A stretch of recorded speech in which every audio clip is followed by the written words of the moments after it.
waktunya ya disampaikan saja gitu. Kadang ada juga misalkan kita melakukan penelitian jumlah pembeli di Indomaret gitu kan ya. Ketika objek penelitian kita itu adalah pelanggan, jumlah pelanggan tentu akan beda jumlah pelanggan kalau kita sekarang pergi dengan nanti jam 5 sore. Karena jam 5 sore ke jam 8 malam itu adalah waktu banyaknya konsumen berbelanja. Jadi waktu itu juga mempengaruhi ketika kita menentukan sampling design. Jadi untuk target population, kita harus juga menentukan time-nya, kapan waktunya diambil datanya. Nah, kalau misalnya untuk kasus Indomaret tadi, benar waktu itu mempengaruhi. Jadi kita harus menentukan waktu pengambilan datanya, gitu. Kemudian yang kedua adalah cakupannya apa saja. Kalau di sini dia kasih contohnya untuk time frame-nya upcoming summer, kemudian cakupannya itu domestic US, ya. Kemudian setelah itu sampling unitnya adalah household with females over 18 years old, ya. Kemudian elemen akhirnya adalah wanita yang berusia di atas 18 tahun, ya. Jadi ini adalah time frame-nya, kapan, kemudian cakupannya, kemudian sampling unitnya itu kita akan melihat ini household ya, dengan di dalamnya ada wanita dengan usia 18 tahun. Yang sebenarnya tujuan akhirnya adalah wanita yang berusia di atas 18 tahun tersebut. Jadi kalau kita lihat berarti yang di objeknya itu adalah wanita berusia 18 tahun yang merupakan domestic US dan dia diambil datanya pada saat upcoming summer. Oke ya.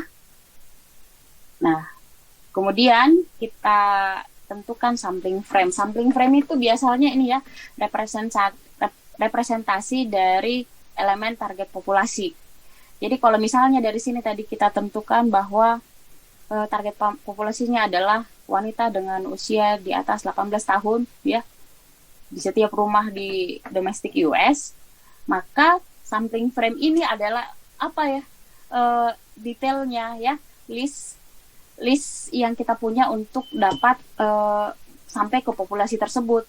Kalau misalkan populasi kita adalah yang ini tadi ya, yang dicontoh sebelumnya, maka sampling frame-nya itu salah satunya adalah misalkan list nomor telepon semua orang females over 18 years old ini.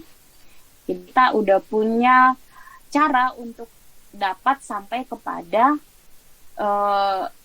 elemen yang kita harapkan atau populasi yang kita, ini kan sudah ada populasinya. Untuk sampai dapat ke sini, ke elemen ini, kita sudah punya caranya. Itulah yang disebut di dalam sampling frame. Jadi itu adalah daftar, sehingga kita dapat sampai ke populasi yang kita harapkan tersebut. Jadi misalkan yang tadi tuh ya, kita punya daftar teleponnya semuanya, itu yang paling simple. Jadi kalau kita udah punya semua daftar teleponnya, kan untuk ini tadi nggak mungkin semua populasinya kita ambil ya, kalau memungkinkan itu tentu penelitian yang bagus, tapi biasanya kita akan mengambil sampel, dan kalau kita mau mengambil sampel kita udah tahu dulu nih bagaimana cara untuk mencapai si target kita nanti gitu. Itulah disampaikan di sampling frame.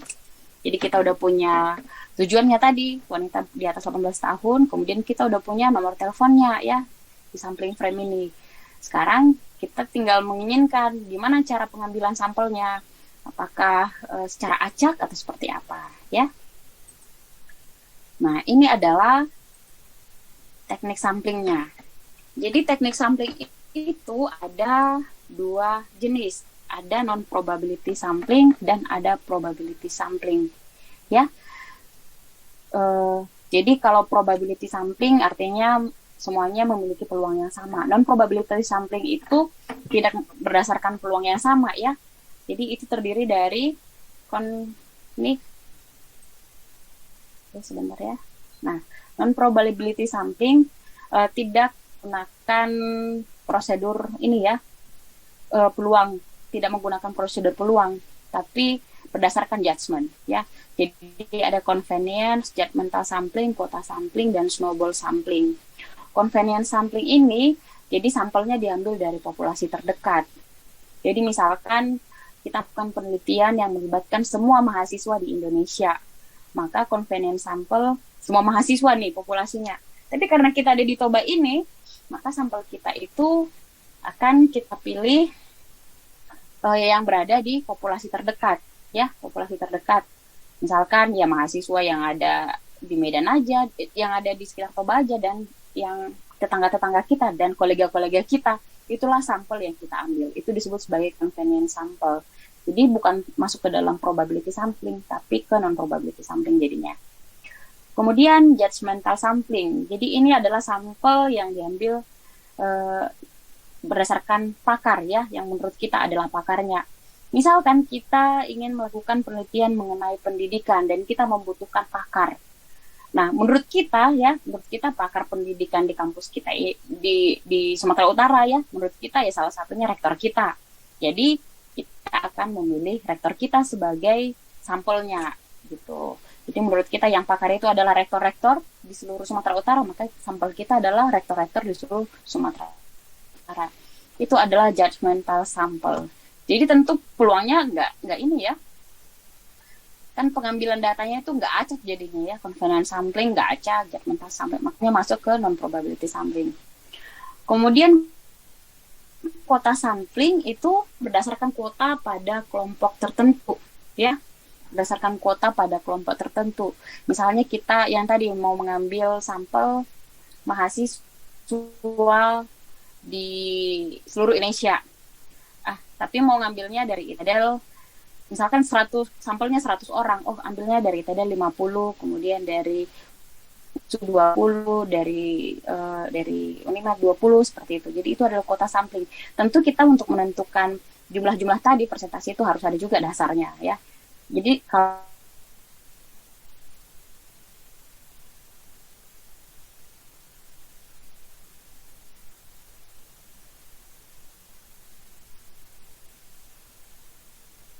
sampel di mana subjek memberikan rujukan. Jadi kalau tahu snowball itu, ya, bola salju, kan data kita semakin lama semakin besar berdasarkan data yang pertama, gitu, snowball sampling. Jadi caranya misalkan kita ingin mencari penelitian untuk pengguna Oriflame, misalkan kita ketemu salah satu teman kita, salah satu merek kosmetik, ya, gimana menurutmu dalam menggunakan produk ini, gitu, ya. Nah, kita dapat datanya. Terus berikutnya kan kita nggak tahu tuh siapa lagi orang yang menggunakan produk tertentu. Nah, orang yang menggunakan ini mungkin tahu siapa lagi. Oh, kamu ke si B aja, si B itu pakai itu juga. Nah, kita ke si B. Kemudian si B kasih rekomendasi lagi ke si C kasih rekomendasi lagi ke si D. Sehingga akhirnya data kita itu semakin lama semakin banyak berdasarkan rujukan dari data-data terdahulu. Gitu, ya. Jadi itu snowball sampling. Jadi itu untuk kasus non-probability sampling. Sampai di sini ada yang mau ditanya? Bisa diikutin, ya? Suara saya jelas nggak? Jelas, Bu. Ya, oke. Kemudian, jadi untuk mengambil sampel itu nggak ada ininya, ya, ada prosedurnya masing-masing, gitu, dan ada namanya masing-masing juga. Ternyata kalau mengambil data seperti ini caranya itu ada namanya, gitu, ya. Jadi seperti yang tadi di probability ada convenience, judgmental, kuota sampling, dan snowball sampling. Nah, berikutnya kita bahas mengenai ini probability sampling, ya. Probability sampling ini adalah prosedur sampling di mana setiap elemen dari populasi mempunyai peluang yang fix, ya, untuk dapat terpilih. Peluang tertentu yang fix untuk dapat terpilih. Jadi yang pertama simple random sampling. Simple random sampling ini adalah teknik pengambilan sampel yang dilakukan secara acak tanpa memperhatikan apapun di dalam populasi tersebut. Ya, misalnya populasi kita adalah warga Toba yang berusia 18 ke atas. Jadi siapapun jadi semua warga Toba yang berusia 18 tahun ke atas itu memiliki peluang sebagai sampel kita, gitu. Jadi kalau kita mau ngambil 50 orang secara acak untuk warga Toba yang berusia 18 tahun ke atas, itu jadi kita ambillah secara acak, ya, di mana aja selama dia adalah warga Toba dan berusia 18 tahun ke atas tentu, dan dia kita jadikan sampel kita, boleh. Itu disebut sebagai simple random sampling. Kemudian ada yang disebut juga sebagai systematic sampling. Systematic sampling ini jadi dia udah melakukan penomoran terhadap sampel-sampelnya, ya. Jadi contohnya misalkan ada 20 orang yang akan kita ambil 4 sampel, ya. Jadi dikasihlah nomor ke-20 ini, nomor 1 sampai 20. Jadi untuk itu kita tinggal pilih ya. Kalau sudah diberi nomor, kita tinggal secara acak pilih nih untuk 5 yang pertama, kan kita mau milih 4. Untuk memilihnya ini kita pilih dari yang pertama, boleh misalkan dengan yang dapat nomor lipatan 5 misalkan. Nah, jadi kalau misalkan yang ketemunya adalah angka 5, maka sampel berikutnya adalah angka 15, angka ke-20 gitu ya. Kemudian atau yang kelipatan 4, kita ketemunya 4, 8, 12, 16, itulah sebagai sampel kita. Jadi systematic sampling ini adalah berarti kita melakukan penomoran kepada setiap elemen di dalam populasi tersebut. Pengambilan acaknya adalah yang pertama, untuk yang berikutnya lah sudah otomatis. Jadi misalkan yang tadi ya udah ada nomornya, kemudian prosedur kita adalah kelipatan dari sampel yang diambil secara acak pertama itu misalkan ya. Jadi semua udah dinomori, ternyata ketika kita ambil secara acak yang dapat adalah nomor 3, maka sampel kita adalah nomor 3, nomor 6, nomor 9 dan kelipatannya gitu ya. Itu untuk systematic sampling. Kemudian yang berikutnya adalah stratified sampling. Ini jika peneliti memiliki informasi tambahan tentang populasi, bahwa sebenarnya populasi itu terdiri dari subpopulasi atau strata. Misalkan ya kita punya mahasiswa ITDL terdiri dari berapa ya laki-laki perempuan. Misalkan lah laki-lakinya adalah 600, perempuannya 800 orang ya. Misalkan laki-laki mahasiswa ITDL itu laki-lakinya 600 orang, perempuannya 800 orang ya. Kalau misalnya kita mau mengambil sampel ya, sampel sebanyak 20 orang ya dari semua mahasiswa ITDL, tapi kita ingin komposisi laki-laki dan perempuannya tetap mengikuti jumlah yang sebenarnya, maka karena tadi 600 dengan 800 ya, maka berarti untuk perempuannya, jadi kita pilih ya 6 per 14 ya, 6 per 14-nya itu adalah dari laki-laki, kita ambil secara acak sebanyak 6 per 14%, kemudian dari perempuannya sebanyak 8 per 14. Jadi maksudnya, atau angka yang lebih gampang aja ya, misalnya ada 60 laki-laki, misalkan di dalam populasi kita ada 60 laki-laki, kemudian ada 20 perempuan, jadi ada 80 orang ya. Nah, kita butuh 20 sampel dari 80 orang ini.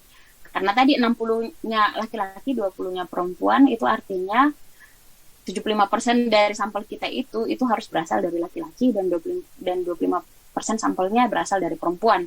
Karena populasinya sendiri terdiri dari 75% laki-laki dan 25% perempuan. Itu untuk stratified sampling. Kemudian cluster sampling ini adalah jika kita mau mengambil sampel dari beberapa cluster ya. Misalkan kita mau meneliti indeks kepuasan konsumen di setiap kabupaten di Sumatera Utara, kabupaten kota Sumatera Utara. Maka kita pengambilan sampel misalnya 10 masyarakat ya, misalkan dalam pelayanan imigrasi ya, pelayanan di kantor imigrasi, maka 10 orang dari imigrasi di Toba, 10 orang dari kantor imigrasi Siantar, 10 orang dari kantor imigrasi Medan. Nah, jadi berdasarkan klaster ya, ada klasterisasi atau ada pemisahan-pemisahan lokasi. Maka itu kita menggunakan cluster sampling. Ya, jadi nanti ketika kalian melakukan penelitian yang melibatkan ada sampelnya ya, jadi harus disampaikan juga teknik pengambilan sampel itu gimana caranya ya, apakah convenience, apa judgmental, apa kuota, apa snowball, kemudian apakah simple random, systematic sampling, stratified sampling, dan cluster sampling. Jadi itu perlu untuk dilakukan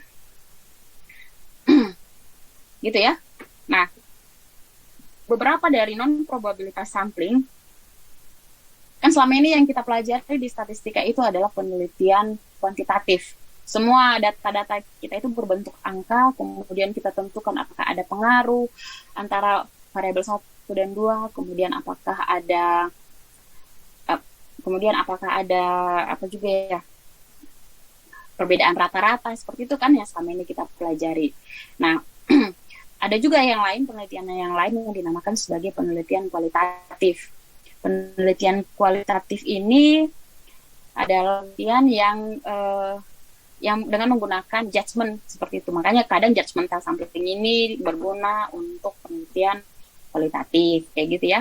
Nah, tapi fokus kita itu adalah, dan sampai saat ini juga penelitian-penelitian yang ada di MRIPDL itu adalah penelitian kuantitatif, ya, penelitian kuantitatif yang biasanya samplingnya itu menggunakan probability sampling. Tapi kadang kalau misalkan kita untuk penelitian yang susah dicari respondennya, biasanya digunakan snowball sampling, karena itu tadi ya, kita nggak bisa secara gampang menemukan orang yang menggunakan produk tertentu di jalan sana. Biasanya kita butuh arahan dari orang-orang sebelumnya. Ya, jadi kalian bisa lebih mempelajari lagi nanti tentang sampling teknik ini ya, atau teknik pengambilan sampel. Oke, nah kemudian hal yang penting juga adalah menentukan sampel size ya, menentukan sampel size. Jadi bagaimana sih untuk menentukan apakah sampel yang saya miliki itu sudah cukup atau tidak ya? Ini kan adalah hal yang penting di dalam statistika juga. Nah, karena fokus kita adalah untuk, ini di slide ini yang disampaikan adalah untuk faktor analisis atau analisis variabel, sama seperti yang selama ini kita pelajari di statistika inferensi pakai ANOVA, itu kan sebenarnya menganalisis variabel, apakah ada hubungan antara variabel 1 dengan 2. Bagaimana hubungannya gitu ya. Nah, untuk sampel size itu perlu diperhatikan gitu. Oke, nah sebelum ke sini kita perlu dulu memahami mengenai variabel dan indikator ya. Oke, sebelum ke variabel dan indikator, ada yang mau ditanya tentang ini, populasi, sampling frame, sampel teknik? Bisa ya? Itu kan masih ini ya, deskripsi di awal saya sampaikan. Untuk berikutnya kita akan membahas mengenai sampel size ya. Jadi untuk sampel size ini ya, kalau misalkan kita ingin melakukan penelitian mengenai analisis faktor, yaitu teknik ya, analisis faktor itu adalah teknik untuk mencari faktor-faktor yang mampu menjelaskan hubungan atau korelasi antara berbagai indikator yang diobservasi ya. Misalkan kita punya beberapa variabel, kemudian kita mau melihat hubungan antara variabel-variabel tersebut ya, itu adalah penelitian analisis faktor. Nah, untuk analisis faktor, sampelnya itu harus lebih kecil dari 50 ya. Harus lebih kecil dari 50 dan dengan ukurannya itu 100 atau lebih. Bagaimana untuk menentukannya ya? Untuk menentukan sampel size, sampel itu harus memiliki lebih banyak observasi daripada variabel ya. Jadi harus lebih banyak. Misalkan kita punya beberapa variabel ya, maka observasi atau pengamatan kita itu harus lebih banyak daripada jumlah variabel yang diobservasi. Ya. Jadi jumlah sampel itu harus minimalnya itu 50. Ini observation ya. Kalau misalnya yang kita observasi adalah orang, berarti harus lebih paling sedikit ada. Misalkan kita ingin melihat tingkat kepuasan pelanggan dalam mengunjungi kaldera misalkan ya, kan sekarang kaldera lagi hits, kita mau melihat orang puas nggak sebenarnya berkunjung ke kaldera ini. Nah, jadi bagaimana caranya? Sampelnya itu harus memiliki observasi yang lebih dari jumlah variabelnya. Jangan variabelnya hanya 5 tapi responden kita 3 gitu, boleh kan? Jadi harus memiliki observasinya lebih banyak dari variabelnya. Nah, jumlah mutlaknya itu harus paling sedikit 50 observasi. Ya. Kemudian untuk memaksimalkan jumlah observasi per variabel, maka kita membutuhkan 5 observasi per variabel ya. Jadi kalau misalkan 5, ini kan 5 observasi per variabel. Kalau misalnya variabel kita itu ada 5, maka dibutuhkan sekitar 25. Tapi tentu yang kita pilih adalah maksimum antara 5 observasi per variabel atau 50 ini ya. Jadi kalau kita kalikan 5 dengan jumlah variabel yang kita amati, mana yang paling besar, itulah jumlah minimum sampelnya ya. Jadi kalau misalnya jumlah variabel kita ada 12, maka kita harus memiliki 60 observasi ya. Karena 12 kali 5, 60. Bukan si 50 ini lagi yang dipakai.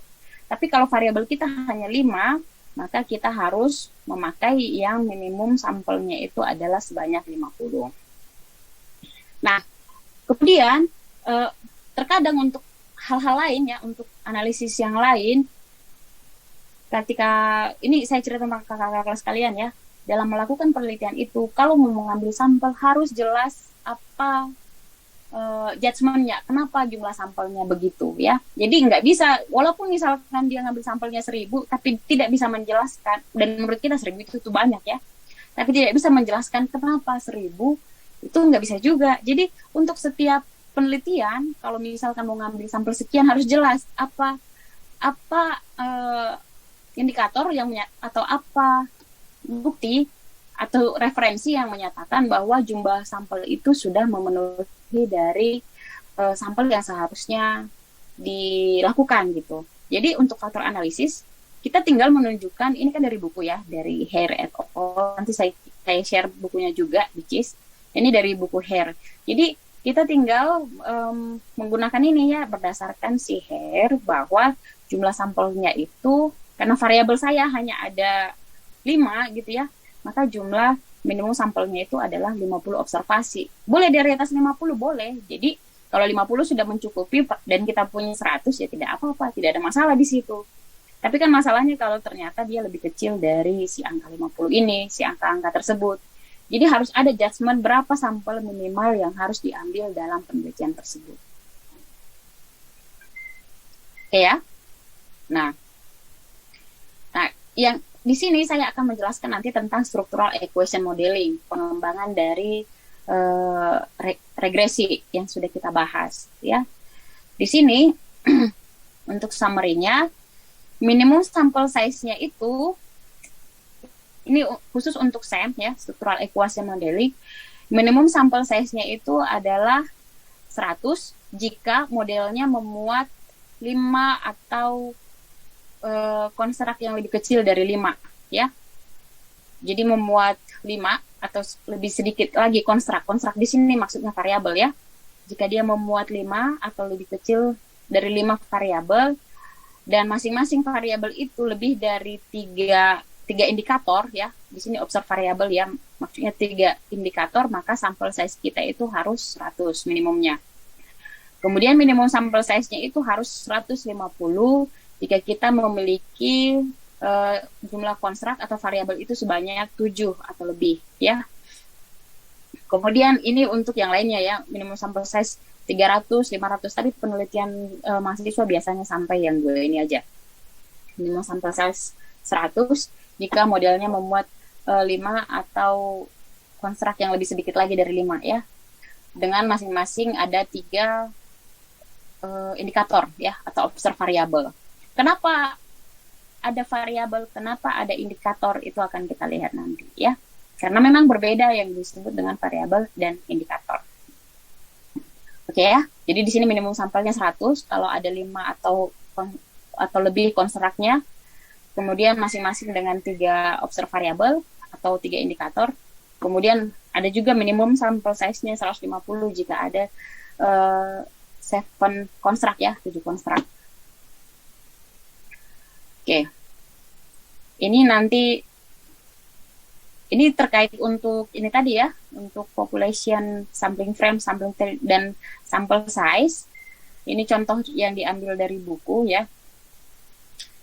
Dan ini juga nanti yang akan saya minta ke kalian untuk mencari contohnya ya. Jadi ini agen penelitian telah melakukan wawancara pada pengunjung mall sebanyak 250 wanita dewasa ya, yang berumur 18 tahun ke atas. Wawancara dilakukan untuk mendapatkan informasi tentang preferensi yang menyangkut alternatif formulasi produk makanan baru. Nah, salah satu metode pengumpulan data yang dilakukan adalah mewawancarai responden di pusat perbelanjaan. Nah, cara tersebut tidak mahal dan memberikan kesempatan untuk mempromosikan produk baru yang sekaligus dapat memberikan tester. Jadi mereka lagi membuat produk makanan baru ya, dan memberikannya ke wanita dewasa di mall. Dalam proses penarikan contoh ya, atau ini kan sampel ya, sampling desainnya, penelitian tersebut berusaha untuk menekan bias yang ditimbulkan. Jadi diantaranya dengan memperhitungkan komposisi demografi pengunjung, waktu puncak dan sepi kunjungan, serta keragaman tujuan kunjungan. Maka itu dapat diringkas sebagai apa populasinya, kemudian bagaimana sampling frame-nya gitu ya, kemudian apa unit penarikan contoh, kemudian apa metode penarikan contoh. Maksud penarikan contoh ini ya sampling tekniknya ya, sampling frame, sampling teknik. Ini yang tadi di bahasa Indonesia kan gitu. Nah, populasinya, elemennya itu adalah wanita berumur 18 tahun atau lebih tua. Sampling unitnya itu adalah suatu mall perbelanjaan. Kemudian cakupannya itu daerah pinggiran Chicago, dan time-nya itu selama waktu survei ya, hari atau jam. Kemudian kerangka penarikan contoh spesifik kan itu tadi yang sampling frame, bagaimana kita dapat meraih populasi kita ini, berarti kita harus ke lokasi di dalam mall, titik tertentu pada masing-masing lokasi. Kemudian unit penarikan contohnya itu adalah wanita yang berumur 18 tahun atau lebih. Kemudian secara spesifik bagaimana pengambilan sampelnya, mereka menggunakan multistage ya. Jadi memilih mall perbelanjaan, memilih lokasi, kemudian memilih waktu, dan memilih kuota. Jadi ini bisa digolongkan sebagai kuota ya, kuota sampling. Karena kita memilih jatah dalam lokasi dan waktu tertentu tersebut. Jadi misalkan kita, karena ini kan penelitian di mall, jadi mall itu mempunyai waktu, nggak selalu ramai ya, ada waktunya sepi dan ada waktunya ramai. Tentu dia ramai di jam makan siang dan makan malam dan di weekend gitu. Nah jadi dipilih waktu-waktu yang memang tergolong ramai tersebut, kemudian di dalam waktu tersebut kita ambil sampel yang ukurannya sama, misalnya di waktu jam 5 sore sampai jam 7 pada hari Senin, kemudian 5 sore sampai jam 7 Selasa, dan seterusnya gitu ya. Kemudian jumlah sampelnya dia adalah 250. Itu untuk yang tadi ya. Oke, kita lanjut dulu. Ini kembali karena kita mau membahas structural equation modeling ya, metode yang banyak dipakai oleh kakak kelas kalian. Jadi saya sudah sampaikan cara pengambilan sampel dan ukuran sampelnya ya. Ukuran sampel memperhatikan jumlah variabel yang sedang diteliti. Apa itu variabelnya sebenarnya ya? Kemudian apa itu dimensi? Oke, kita ke sini dulu, structural equation modeling. Jadi ini adalah model statistik yang berusaha untuk menjelaskan hubungan antara beberapa variabel, ya, beberapa variabel. Jadi sebenarnya selama ini kita juga sudah mempelajari hubungan antara variabel ya. Di regresi kita belajar kan sebenarnya juga apakah nilai Probstat, nilai Madas, dan nilai Matlab bersama-sama mempengaruhi nilai Stainver. Itu kan sudah kita bahas ya ketika kita belajar ANOVA. Tapi bedanya adalah kenapa SEM ini harus dibahas? Kalau kita di ANOVA, kita bicaranya satu arah. Misalkan ada A, B, C, semuanya itu kita tarik panahnya untuk mempengaruhi satu. Ya, seperti yang tadi. Apakah nilai Probstat, kemudian nilai Madas, nilai Matlab. Ketiga ini bagaimana? Apakah dia mempengaruhi nilai Stainver?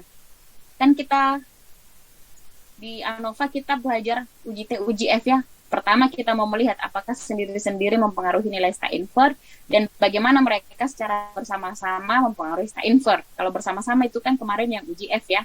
Kalau sendiri-sendiri dilihat dari uji T-nya. Nah itu sebenarnya sudah kita pelajari di Stainver. Tapi kenapa SEM ini harus dijelaskan? Saya melompat dulu ke contoh modelnya.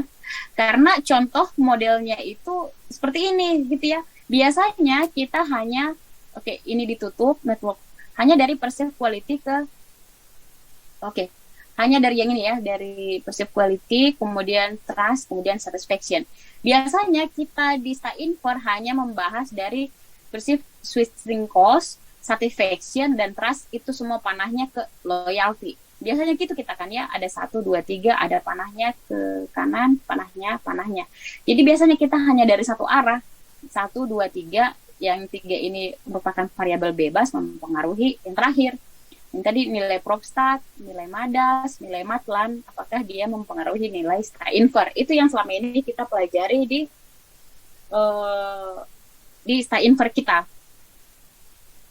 Tapi untuk SEM ini, Structural Equation Modeling, dia bisa melakukan metode ini akan bisa memberikan kesimpulan kepada kita, ya, akan bisa memberikan kesimpulan kepada kita jika hipotesisnya itu nggak hanya dari satu ini aja, tapi di sini